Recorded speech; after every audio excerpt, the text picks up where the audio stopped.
Hi there, Joe. How's it going, Matt? You all right? I'm all right, thanks. How are you? Very, very good. Yes, ready to go. Ready to rock. Busy week.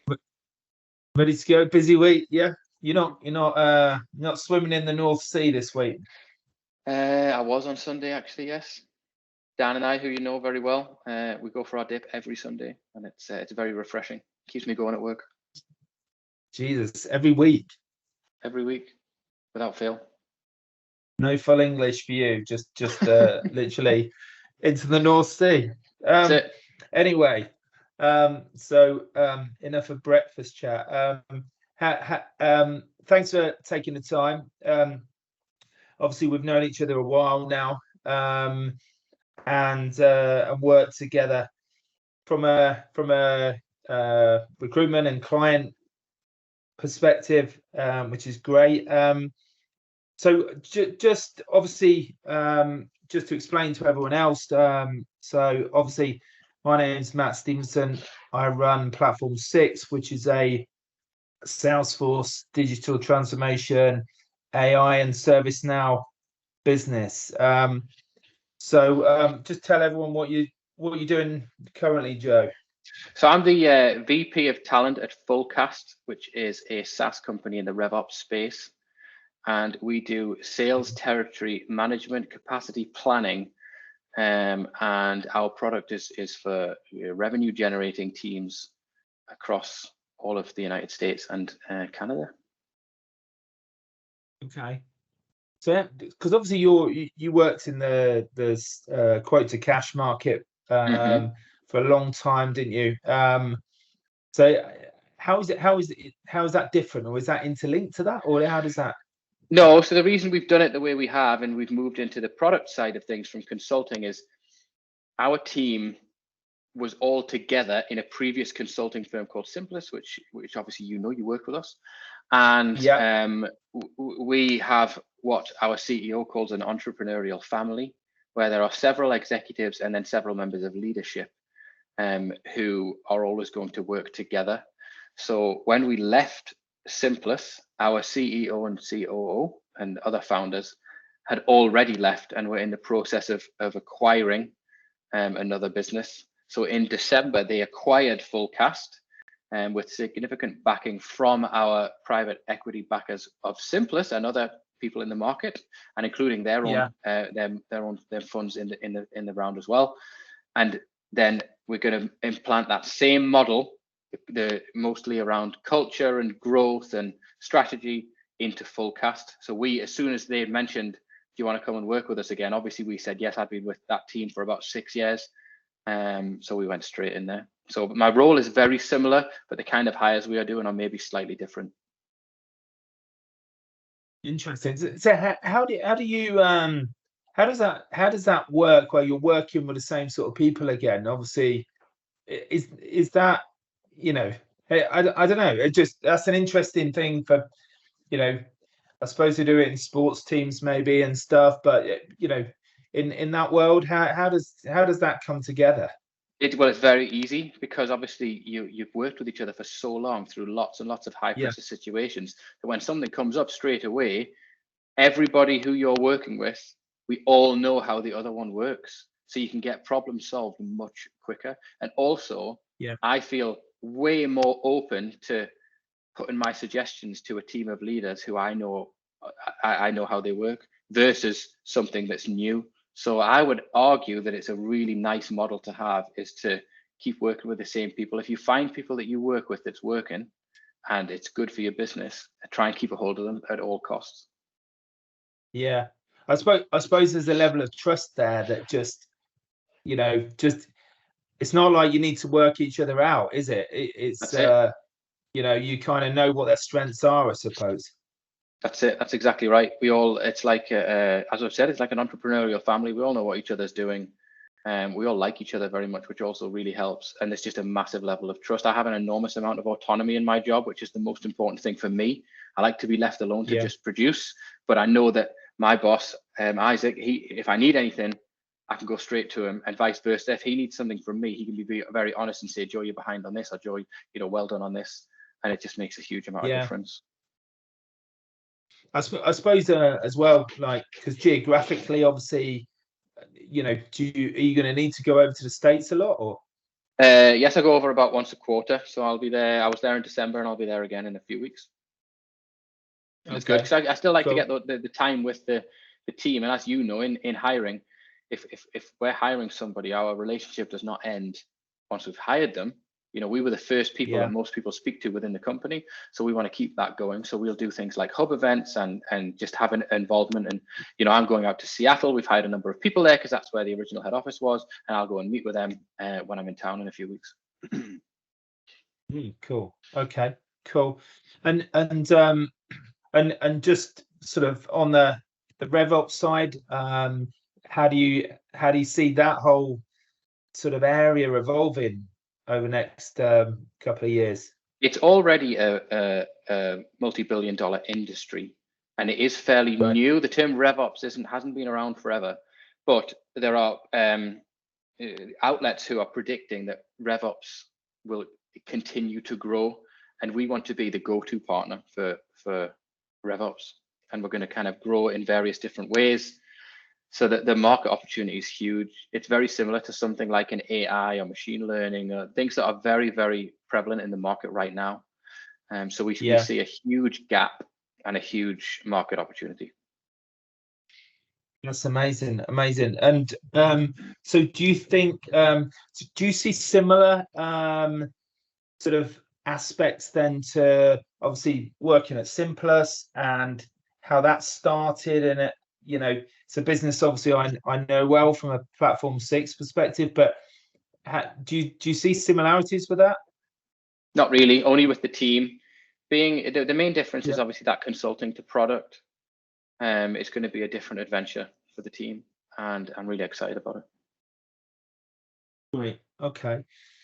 And so it's probably worth just talking about. So obviously I worked with Dan previously. He's a great guy. Also loves jumping in the North Sea. It is the North Sea up there, isn't it? It is, yeah. Same one as you if you went east. Is it? Just so I'm right. So I worked with Dan previously, and then obviously Dan joined yourself at Simplus, didn't he, before? So how did you find sort of working for a US Salesforce partner, and then obviously working with us, and how did you find that? It was fantastic. So when it comes to working for a US company, I've done this for a long time now, and it's actually really conducive to my life. I've got young children, so I can drop them at school, and with the hours, I've now got 9 till 12 to myself every day. So this morning I've been for a run in the hills. I've had my lunch, and I feel nice and refreshed. And then I come to work at about 12 o'clock, have a break around 5 to help with the kids. And then at 6 till 10, I'll go back to work again. When on a normal evening, what do? You sit around, you watch the TV, you waste time, really. So I like to sit and kind of get things done then. So I tend to work around like 9 till 5 Eastern time, which, well, a little bit before that, but it works. It works fantastically. So I've always done that. And then when it comes to working with you guys, obviously Dan and I had come from external recruitment background. So we didn't want to really, we felt the need of, our problem we were trying to solve was maybe Simplus at the time paying too many fees. So we kind of took a lot of that away, and we were going to be very specific about who we work with, usually on the contracting side. And that's when we started working with you because of that previous relationship with Dan. And what we liked about it, we did have several contractor companies, but a lot of them fell into that same old manipulative sales bracket, pushing people on us who weren't really suitable for us. Whereas with you, everything and this is such a simple model, everything we asked for, we got immediately. The same, the price range, the quality, and that's such a rarity. And then also, you're not pushing people on us that aren't suitable. If we were to come back to you and say, Matt, the feedback on this person wasn't very good, can you cut them loose? Instead of going, well, I think you're making a mistake, you should be doing this because it's going to get you a bit of money.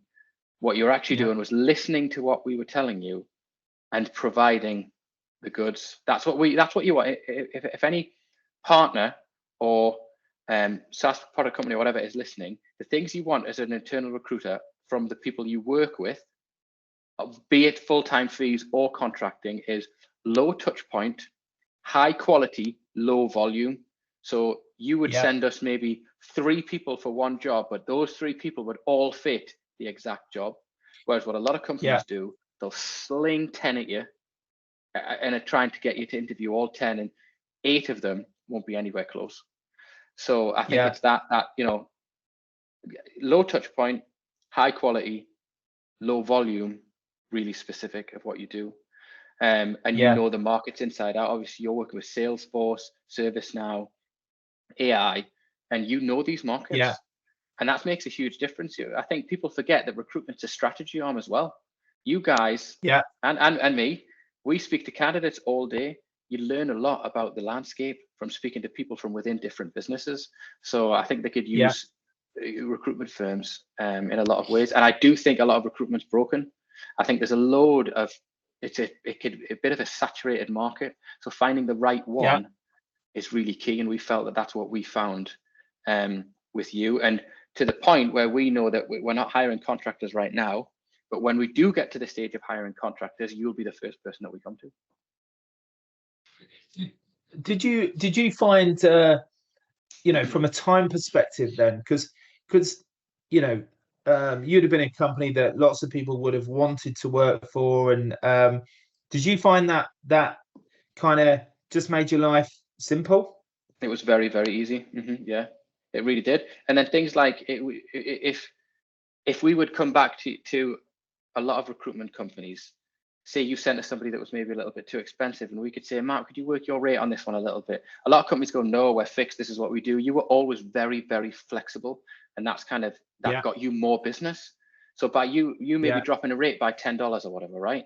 If you drop that rate, that person still signs up for 6 months. You've got that, but whereas a lot of people, they don't have that long-term vision.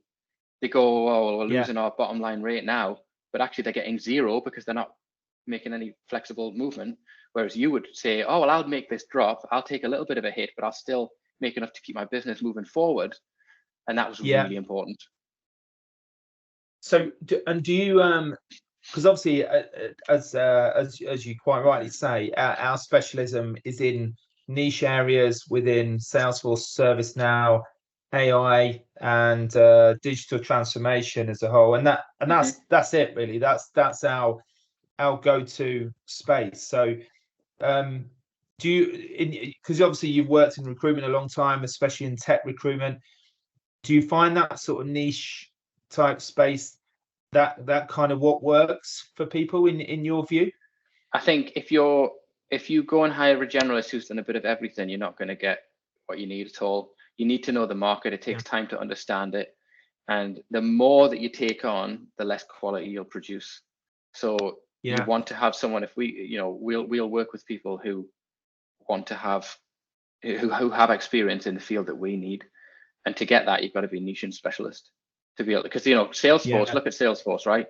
How many individual clouds and which verticals they work in, and they've got manufacturing areas, but then they've got high tech, but then they've also got products within those, and there's no way you could learn that Salesforce ecosystem without spending a large quality portion of your time on it.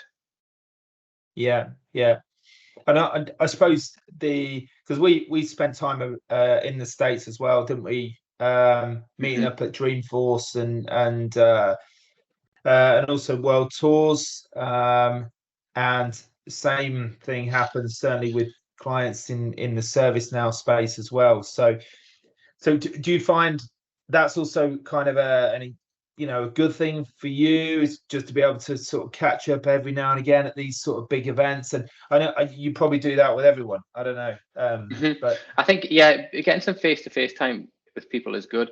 Obviously, there's a lot of people from the UK working in the US market right now because it's a really hot, exciting market. It's a great place to do business. It's probably the #1 business spot in the world.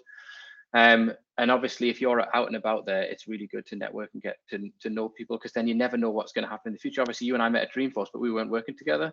But then when it was time, the time came around, we could use that kind of thing. So I would always advise going to the events and getting involved in the market. You actually spoke at them, didn't you? I've spoken at 3 Dreamforce now. is it 3 now? Is it? God. One of them was virtual, but that's still. Oh, was it? Still counts. It was the COVID one. Still count that as the third one. Mm-hmm. But it's also fun, isn't it? Like, because I know I went out running with Dan and a couple of the guys, and there's a few late nights in there as well, and but great fun and great learning. Mm-hmm. So it's a good community. That's what it's all about, isn't it? And ServiceNow will be the same as when you spend a lot of time on your career, don't you? It's every day during the week. So you want to work with like-minded people, but you also want to be part of a community. Human beings need community. And that's why these things build up, like Salesforce and ServiceNow. They have an extra arm that comes out, which is this community of people, and everyone helps each other, and it's quite a nice thing to be part of. It's also quite interesting from the UK to the US side of it, because as you talked about there, so I've got two young kids as well, and and it's interesting the comments you get back from clients is, it's 11 o'clock at night and people can't believe you're still working, but it is kind of norm, isn't it? Because you do the things in the morning. Like I've been to the gym, believe it or not, this morning, and then you're working, and then you're doing other bits and bobs, but then you're still able to do your job and effectively, and and it does mean for long days sometimes. It's but I don't know, I've always just found it not a problem to work that way. Not at all. I really like it. It's good. It's you can come to work prepared. Sometimes when I'm in Salt Lake City, where our head office is, or I'm going to be in Seattle, so West Coast, is I actually feel behind. If I wake up at 9 in the morning and it's 12 on the East Coast, and then I've got all my messages are coming in, all my emails have already come in. Whereas here I can come in at 12, which is 7 o'clock Eastern time. I can get all my prep done. I can reach out to all the people I need to, and then my calls will start about 2 and they'll last through till 10, and that's fine by me. Yeah. I think Dan has found that as well, hasn't he? Like, gives him a flexibility of life that obviously very unused to previously. It's just interesting to see how it can work effectively. Well, that's an example. So Dan, talking of Dan, who's obviously, for people who are watching, Dan's on my team. He's my friend from school, and he used to work for Matt. But Dan and I have this morning gone out together, and we do our one-to-one on foot in the hills of Northumberland.